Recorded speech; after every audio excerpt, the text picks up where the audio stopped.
श्री राधा कृष्णाभ्याम नमः।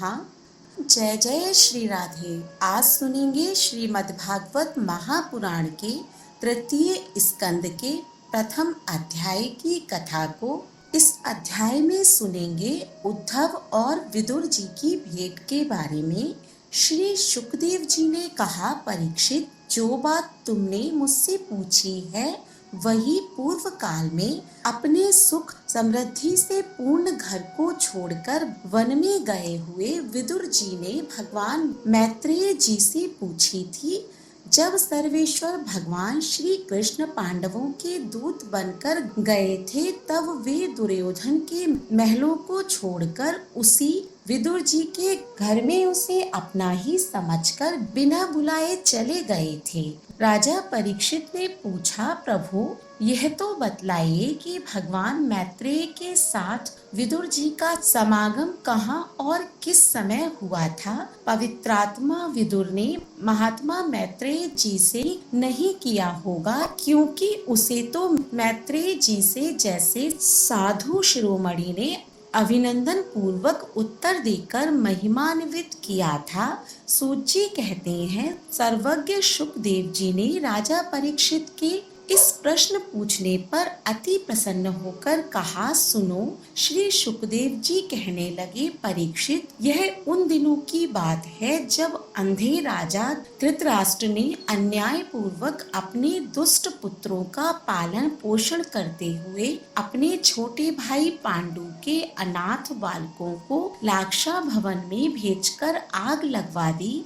जब उनकी पुत्रवधू और महाराज युधिष्ठिर की पटरानी द्रौपदी के केश दुशासन ने भरी सभा में खींचे, उस समय द्रौपदी की आंखों से आंसुओं की धारा बह चली और उस प्रवाह से उसके वक्ष स्थल पर लगा हुआ केसर भी बह चला।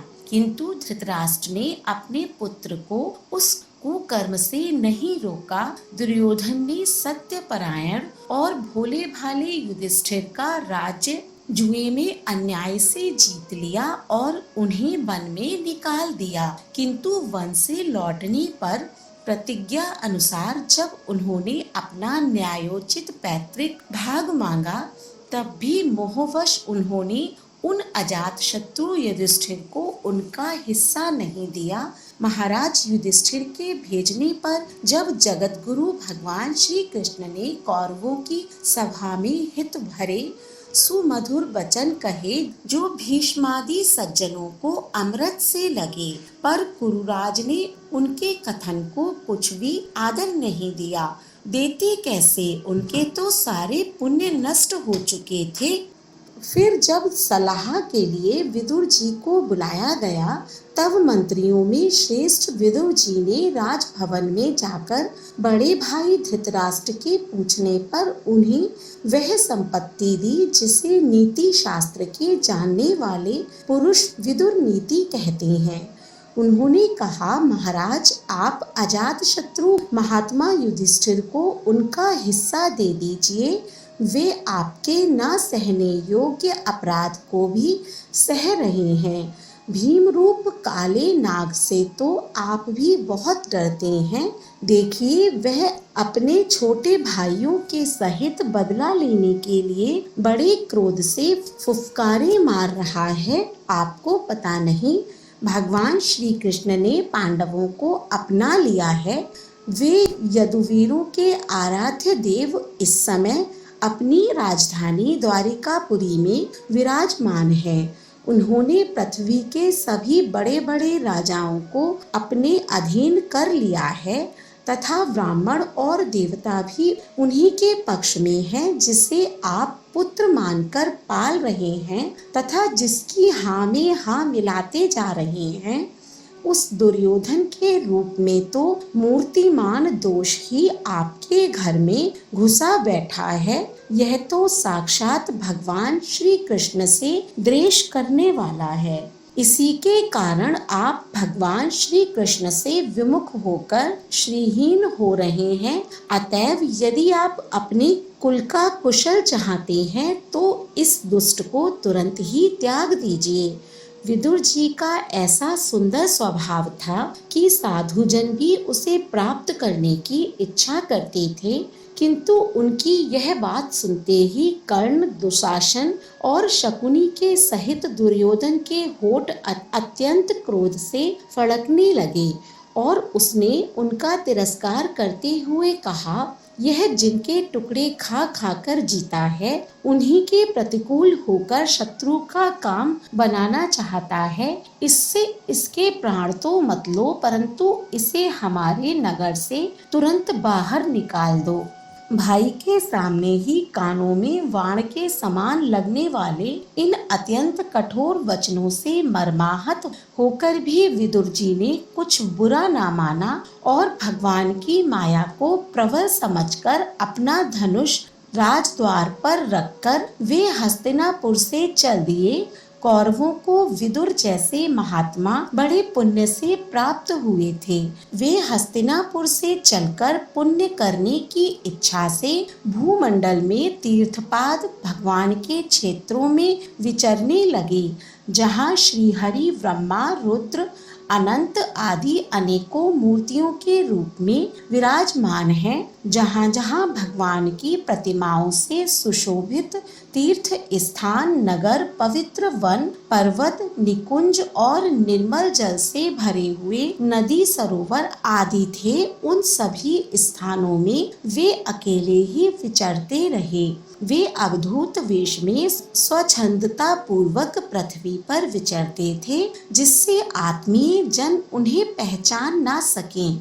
वे शरीर को सजाते न थे, पवित्र और साधारण भोजन करते, शुद्ध व्रति से जीवन निर्वाह करते, प्रत्येक तीर्थ में स्नान करते, जमीन पर सोते और भगवान को प्रसन्न करने वाले व्रतों का पालन करते रहते थे। इस प्रकार भारतवर्ष में ही विचरते विचरते जब तक वे प्रभास क्षेत्र में पहुँचे, तब तक भगवान श्री कृष्ण की सहायता से महाराज युधिष्ठिर पृथ्वी का एक छत्र अखंड राज्य करने लगे थे। वहां उन्होंने अपने कौरव बंधुओं के विनाश का समाचार सुना, जो आपस की कलह के कारण परस्पर लड़ भिड़कर उसी प्रकार नष्ट हो गए थे, जैसे अपनी ही रगड़ से उत्पन्न हुई आग से वासों का सारा जंगल जलकर खाक हो जाता है। यह सुनकर वे शोक करते हुए चुपचाप सरस्वती के तीर पर आए। वहां उन्होंने त्रित, उष्णा, मनु, पृथु, अग्नि, असित, वायु, सुदास, गौ, ग्रह और श्राद्ध देव के नामों से प्रसिद्ध 11 तीर्थों का सेवन किया। इसके सिवा पृथ्वी में ब्राह्मण और देवताओं के स्थापित किए हुए जो भगवान विष्णु के और भी अनेकों मंदिर थे, जिनके शिखरों पे भगवान के प्रधान आयुध चक्र के चिन्ह थे और जिनके दर्शन मात्र से श्री कृष्ण का स्मरण हो जाता था, उनका भी सेवन किया। वहां से चलकर वे धन धान्य पूर्ण सौराष्ट्र, सौवीर, मत्स्य और कुरु, जंगाल आदि देशों में होते हुए जब कुछ दिनों में यमुना तट पर पहुँचे, तब वहां उन्होंने परम भागवत उद्धव जी का दर्शन किया। वे भगवान श्री कृष्ण के प्रख्यात सेवक और अत्यंत शांत स्वभाव थे। वे पहले वसुपति जी के शिष्य रह चुके थे। विदुर जी ने उन्हें देखकर प्रेम से गाढ़ आलिंगन किया और उनसे अपने आराध्य भगवान श्री कृष्ण और उनके आश्रित अपने स्वजनों का कुशल समाचार पूछा। विदुर जी कहने लगे, उद्धव जी, पुराण पुरुष बलराम जी और श्री कृष्ण ने अपने ही नाभि कमल से उत्पन्न हुए ब्रह्मा जी की प्रार्थना से इस जगत में अवतार लिया है। वे पृथ्वी का भार उतारकर सबको आनंद देते हुए अब श्री वसुदेव जी के घर कुशल से रह रहे हैं ना प्रियवर।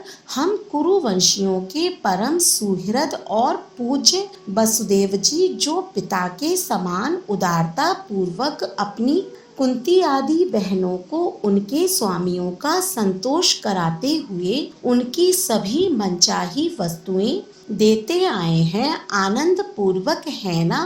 प्यारे उद्धव जी, यादवों के सेनापति वीरवर प्रद्युम्न जी तो प्रसन्न है ना, जो पूर्व जन्म में कामदेव थे तथा जिन्हें देवी रुक्मणी जी ने ब्राह्मणों की आराधना करके भगवान से प्राप्त किया था। सात्वत वृष्टि वृष्णि भोज और दारशाह वंशी यादवों के अधिपति महाराजा उग्रसेन तो सुख से है ना, जिन्होंने राज्य पाने की आशा का सर्वथा परित्याग कर दिया था, किंतु कमल नयन भगवान श्री कृष्ण ने जिन्हें फिर से राज्य सिंहासन पर बैठाया। सौम्य अपने पिता श्री कृष्ण के समान समस्त रथियों में अग्रगण्य श्री कृष्ण तनय सांब सकुशल तो हैं। ये पहले पार्वती जी के द्वारा गर्भ में धारण किए हुए स्वामी कार्तिक हैं। अनेकों व्रत करके जामवंती ने इन्हें जन्म दिया था, जिन्होंने अर्जुन से रहस्य युक्त धनुर्विद्या की शिक्षा पाई है। वे सात्यकी तो कुशल पूर्वक है ना। वे भगवान श्री कृष्ण की सेवा से अनायास ही भगवत जनों की उस महान स्थिति पर पहुंच गए हैं जो बड़े बड़े योगियों को भी दुर्लभ है।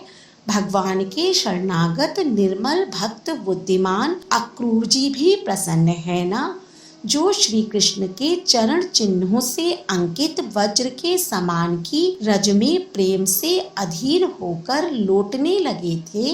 भोजवंशी देवकी की पुत्री देवकी जी अच्छी तरह है ना, जो देवमाता अदिति के समान ही साक्षात विष्णु भगवान की माता हैं। जैसे वेद त्रयी यज्ञ विस्तार रूप अर्थ को अपने मंत्रों में धारण किए रहती है, उसी प्रकार उन्होंने भगवान श्री कृष्ण को अपने गर्भ में धारण किया था। आप भक्तजनों की कामनाएं पूर्ण करने वाले भगवान अनिरुद्ध जी सुख पूर्वक है ना, जिन्हें शास्त्र वेदों के आदि कारण और अंताकरण चतुष्टय के चौथे अंश मन के अधिष्ठाता बतलाते हैं। सौम्य स्वभाव उद्धव जी अपने हृदयेश्वर भगवान श्री कृष्ण का अनन्य भाव से अनुसरण करने वाले, जो हृदय सत्यभामान नंदन चारुदेशन और गद आदि अन्य भगवान के पुत्र हैं, वे सब भी कुशल पूर्वक है ना। महाराज युधिष्ठिर अपनी अर्जुन और श्री कृष्ण रूप दोनों भुजाओं की सहायता से धर्म मर्यादा का न्याय पूर्वक पालन करते हैं ना। मैं दानव की बनाई हुई सभा में इनके राज्य वैभव और दबदबे को देखकर दुर्योधन को बड़ा ढहा हुआ था। अपराधियों के प्रति अत्यंत असहिष्णु भीमसेन ने सर्प के समान दीर्घकालीन क्रोध को छोड़ दिया है क्या। जब वे गदा युद्ध में तरह तरह के पैतरे बदलते थे, तब उनके पैरों की धमक से धरती डोलने लगती थी। जिनके बाणों के जाल से छिपकर किरात वेशधारी अतएव किसी की पहचान में न आने वाले भगवान शंकर प्रसन्न हो गए थे। वे रथी और यूथपतियों का सुयश बढ़ाने वाले गांडीवधारी अर्जुन तो प्रसन्न है ना। अब तो उनके सभी शत्रु शांत हो चुके होंगे। पलक जिस प्रकार नेत्रों की रक्षा करते हैं, उसी प्रकार कुंती के पुत्र युधिष्ठिरादि जिनकी सर्वदा संभाल रखते हैं और कुंती ने ही जिनका लालन पालन किया है, वे माद्री के यमज पुत्र नकुल सहदेव कुशल से तो है ना। उन्होंने युद्ध में शत्रु से अपना राज्य उसी प्रकार छीन लिया जैसे दो गरुण इंद्र के मुख से अमृत निकाल लाए। अहो बेचारी कुंती तो राजश्री श्रेष्ठ पांडु के वियोग में मृत प्रायसी होकर भी इन बालकों के लिए ही प्राण धारण किए हुए है। रथियों में श्रेष्ठ महाराज पांडु ऐसे अनुपम वीर थे कि उन्होंने केवल एक धनुष लेकर ही अकेले चारों दिशाओं को जीत लिया था। सौम्य स्वभाव उद्धव जी, मुझे तो अंतः पतन की ओर जाने वाली उन धृतराष्ट्र के लिए बार बार शोक होता है जिन्होंने पांडवों के रूप में अपने परलोकवासी भाई पांडु से ही द्रोह किया तथा अपने पुत्रों की ही हाँ में हाँ मिलाकर अपने हित चिंतक मुझको भी नगर से निकलवा दिया। किंतु भाई, मुझे इसका कुछ भी खेद अथवा आश्चर्य नहीं है। जगत विधाता भगवान श्री कृष्ण ही मनुष्यों की सी लीलाएं करके लोगों की मनोवृत्तियों को भ्रमित कर देते हैं। मैं तो उन्हीं की कृपा से उनकी महिमा को देखता हुआ दूसरों की दृष्टि से दूर रहकर सानंद विचर रहा हूँ।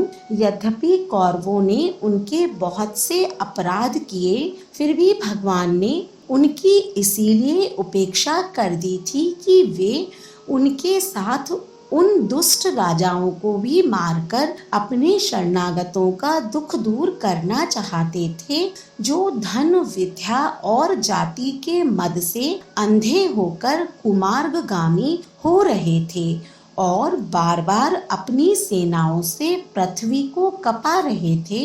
उद्धव जी, भगवान श्री कृष्ण जन्म और कर्म से रहित हैं, फिर भी दुष्टों का नाश करने के लिए और लोगों को अपनी ओर आकर्षित करने के लिए उनके दिव्य जन्म कर्म से रहित हैं।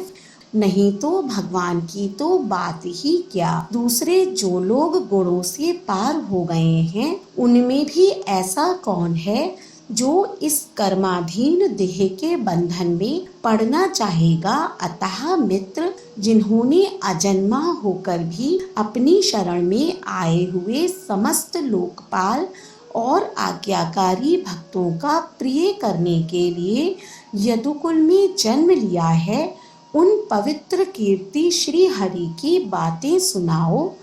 जय जय श्री राधे। अगले अध्याय का श्रवण करने के लिए जुड़े रहें सनातन ज्ञान और संस्कार चैनल से। आज का अध्याय पसंद आया हो तो कमेंट बॉक्स में श्री कृष्णाय नमः अवश्य लिखें। धन्यवाद।